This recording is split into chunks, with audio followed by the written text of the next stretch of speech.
I want to give a big shout out to SG Zion, Mr. Lookalike, Arns 3Z, King Tut 74 Stardust, Keith Love, Angela Guy. Big shout out to Demondre and his wife Suge.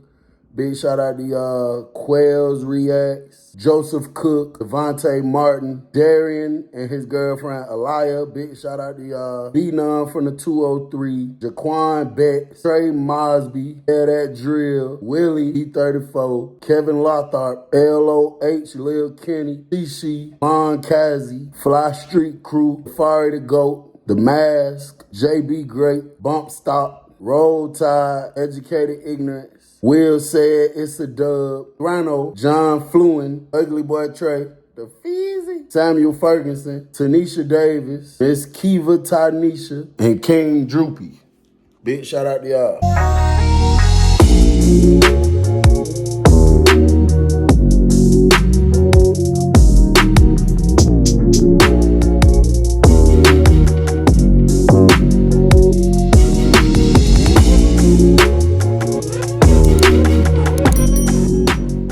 What up, though, y'all? It's your boy, Bill Young.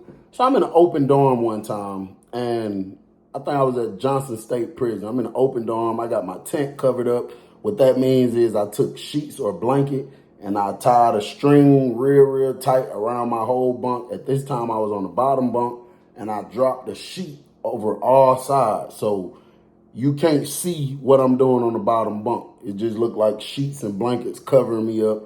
And I'm laying back, I'm on the phone kicking. I hear somebody knock on the end of the rail, like the metal parts of where the bed is. So I'm like, yo, I was in there doing something on my phone. I hear somebody say, freaky Unc, see Bill? So I put the phone down on my chest. There's an old school dude in there by the name of Freaky Unc. I pull the tent back and stick my head out. I'm like, what's up, Unc? So he got food and stuff in his hand. He got like a honey bun, 2 packs of noodles, and I think some type of peanuts or something. He talking about, you got some more sticks. You got some more sticks. Like, he seemed kind of anxious about it. I'm like, yeah, I got some. Come on with it. So he gave it to me. I throw it like towards the bottom of the bed. I had him in a sock under my pillow. Now, a stick is a Chris Brown CD. It's just a little bit of it, and they just call it a stick, kind of like a joint, I guess. So I grabbed the sock. While I'm reaching for the sock, all I hear is,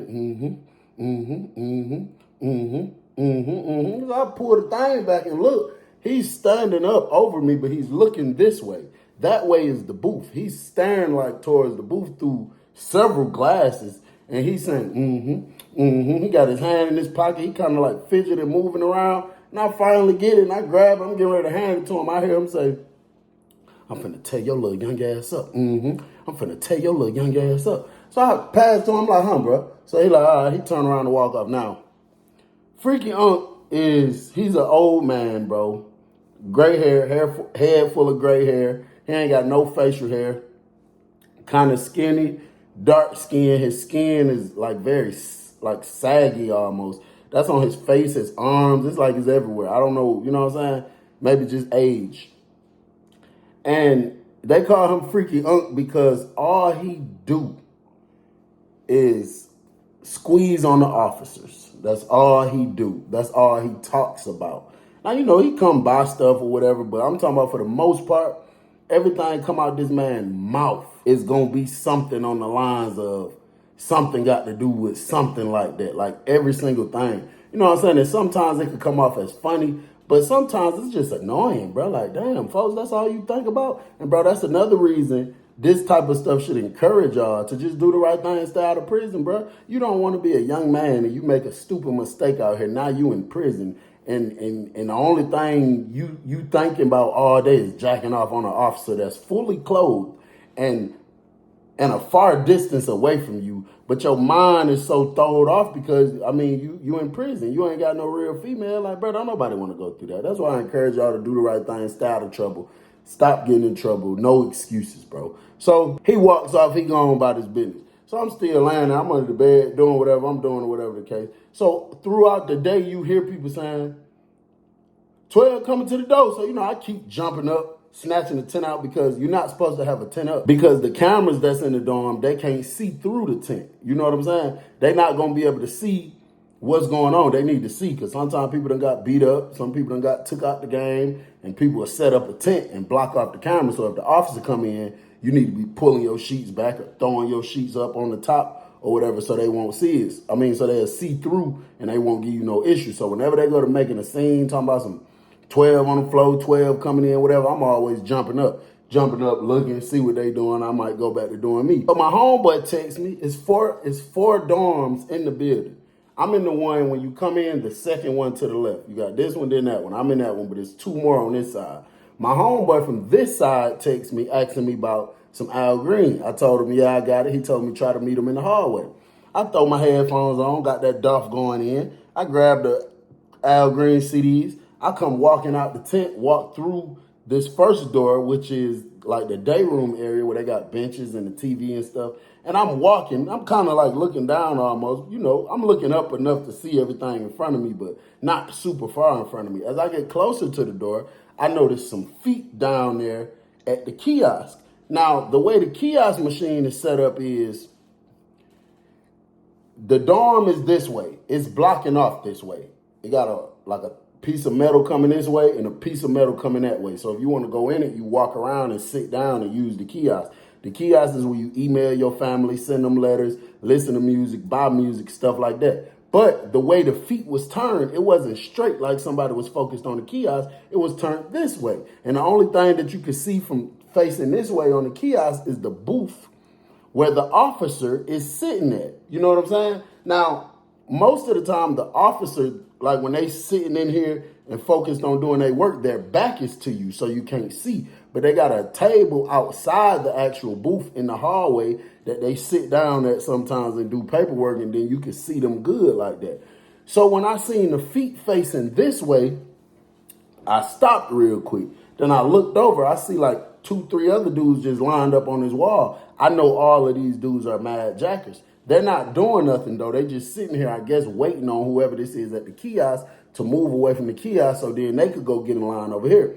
So I do like this. I get one of their attention. One of them young dudes came over there. I said, somebody over there doing something? He said, hell yeah, freaking going in, freaking going in. I said, man, I'm trying to run out there and do something real quick. Man, tell his ass, goddamn, watch out or something real quick. So he was looking at me acting like he didn't want to do it. You know what I'm saying? So I was like, well, shit, how about I throw you, I give you a honey bun. You make sure you go out there and get this to such and such. So he's like, you gonna give me a honey bun, bro? I'm like, yeah. So he's like, all right. So he's like, hold up, freaking hold up, freaking When he said that, instantly his feet turned back straight. So then he go run to the door. He done hit the door, finesse the girl, talking about he had to holler at his homeboy. She opened the door, let him go do it. He came back in. Everything was A1. I remember he pissed me off so bad one morning, bro. I got up probably 3 in the morning. I was knocked out sleep. I got up, looked at my watch, hit the little light. We used to have them little knockoff fake wannabe G-Shock watches. And you could press the little button and it'll light up. It was like 3 something in the morning. I get up out my bed. I go in the bathroom. Now it's an open dorm, so all the toilets and everything is open, which means it's not no door for you to go in and get privacy. I walk in the bathroom. When I walk in there, bro, all I hear is him. And I hear laughter and I hear him. And I just hear him talking. So when I walk in, I smell Al Green. They in there smoking Al Green. I walk past them going to the left to where the stool's at. I stand up over there, get ready to pee. All I hear this man saying, I'm telling you, nephew, listen, you get you one of them girls, you take them in the bathroom, nephew, because the way the counter is in the bathroom, that's the perfect length. You pick up her right leg, not the left. You put her right knee on that nephew, and you put that thing in there where the sun don't shine. And then you got to make sure you have you a old dildo toy. And then you put it inside her, you know what. And then you take your fingers and you lick your nephew. And then you just go to doing like this, playing with her from the front. Nephew, I swear to God, within 2 minutes, it's over with, nephew. Within 2 minutes, she going to be shaking and telling you to stop. I swear to God. And it's like 4 or 5 younger dudes, like teenage almost, sitting there laughing, like listening to him. But bro, I was worried about his ass because I was thinking like, bro, this is all you talk about. This is all you think about. This is all you do. You started to make me think you might be trying to finesse one of these young boys back there in that mop closet. I don't know. I ain't gonna put no accusations on his ass, but I'm just telling you what I think, how it, how it kind of comes off sometimes. Very next day, later on, I'm in there chilling under my tent, doing my thing on the phone. And then you hear, but it's like loud bass from the glass. Whenever you hear that noise, that's the officer, boo, boo, boo, boo, boo, beating on the glass, telling, basically, they could be beating on the glass, telling you, chow call, if they lazy and just don't want to scream it out. But most of the time, if you just hear out the blue one of them officers beating on the glass, that's their way of telling you, stop jacking on me. That's the way they tell them. And they do that loud purposely so the whole dorm will see them and then be like, man, chill out, bro, whatever the case. So they go to beating on the glass. So I lean to the right a little bit, pull my tent over, look out, and I see the girl sitting there. I can't hear her because it's one layer of glass, then through the day room, it's another layer of glass. But you see freaking Unc walking this way with his hand in his pants, and then I see the little young dudes over there laughing at him and stuff. So I know he was probably just jacking on this girl, and that's why that's why she was just beating on the glass or whatever. They called chow. Everybody go out to chow. I'm still in there in the bed, so I get up, holler at a few of my partners who didn't go to chow. And I look out there through the glass. You see freaking Aunt, she come do the same thing. Boo, boo, boo, boo, boo. Beat on the glass again. And my partner was like, that's a damn shame, man. Bro, that's an old man. That man got to be every bit of 57, 58, bro. And that man just walking like, that girl he's jacking on is probably old enough, probably his granddaughter age. Bro, that's a damn shame, man. I was just like, hey, man, I don't want to know. You do what he want to do. I don't give a damn. So he was like, yeah, I know, but I'm just saying, like, damn, bro, that's sad, bro. I'm like, yeah, that is kind of sad, bro. So everybody come back in from chow.